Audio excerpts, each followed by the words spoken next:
गोजिरी kitchen गार्डनमध्ये आपले स्वागत आहे आणि आता रामनवमी देखील जवळ आलेली आहे. तर रामनवमीला मंदिरामध्ये जो प्रसाद नेला जातो आपण तो आज दाखवणार आहे. म्हणजे सुंठवडा आणि काही भागांमध्ये पानकम देखील केलं जातं.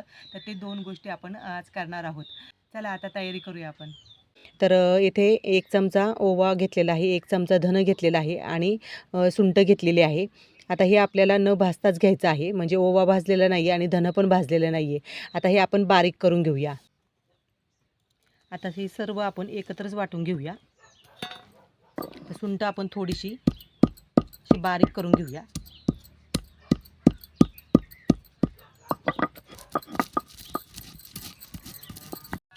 तर आपले सर्व मिश्रण इथे वाटून झालेलं आहे आणि छानपैकी अशी बारीक पावडर करून घ्यायची.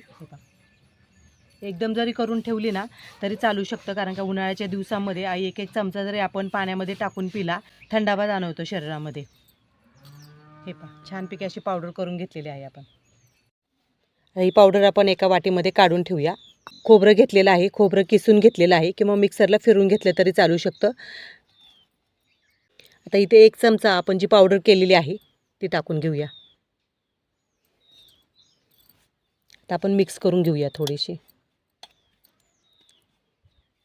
आता यामध्ये आपण 1 चमचा पिठी साखर टाकूया किंवा यामध्ये तुम्ही खडी साखर देखील वाटून टाकली तरी चालू शकते.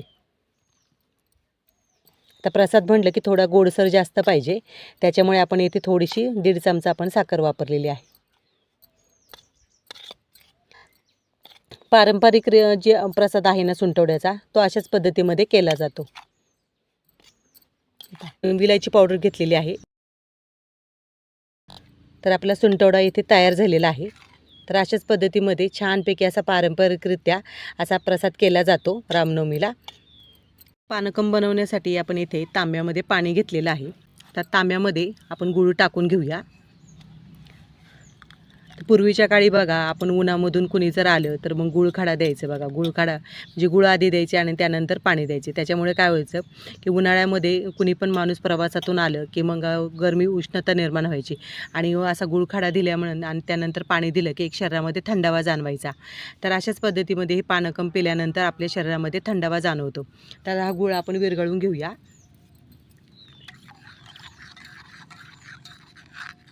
आता याच पाट्यावरती आपण थोडीशी सुंठ घेतलेली आहे. आता सुंठ आपण ठेचून घेऊया.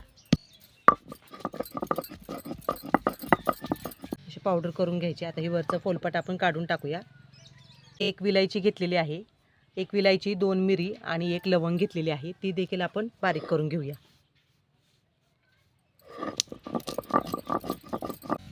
आता हे काढून घेऊया आपण.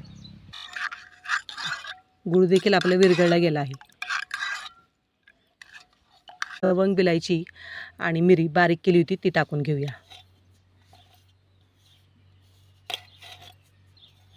आता यामध्ये आपण सुंठ पावडर टाकूया.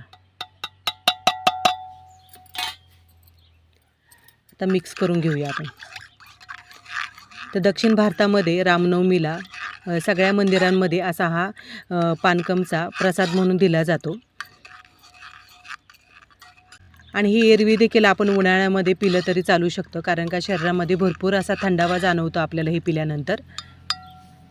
आता यामध्ये आपण 2-3 तुळशीची पानं टाकूया. प्रसादासाठी आपल्या इथे पानकम तयार झालेलं आहे. म्हणजे प्रसादासाठी जर आपल्याला वापरायचं नसेल तर यामध्ये थोडंसं लिंबू किंवा चिमूटभर मीठ टाकलं तरी चालू शकतं. पण प्रसादासाठी जर आपण मंदिरामध्ये किंवा घरामध्ये वापरणार असून तर यामध्ये मीठ वगैरे टाकायचं नाही आहे. तर हे पानकम आता आपण एका फुलपात्रामध्ये काढून घेऊया.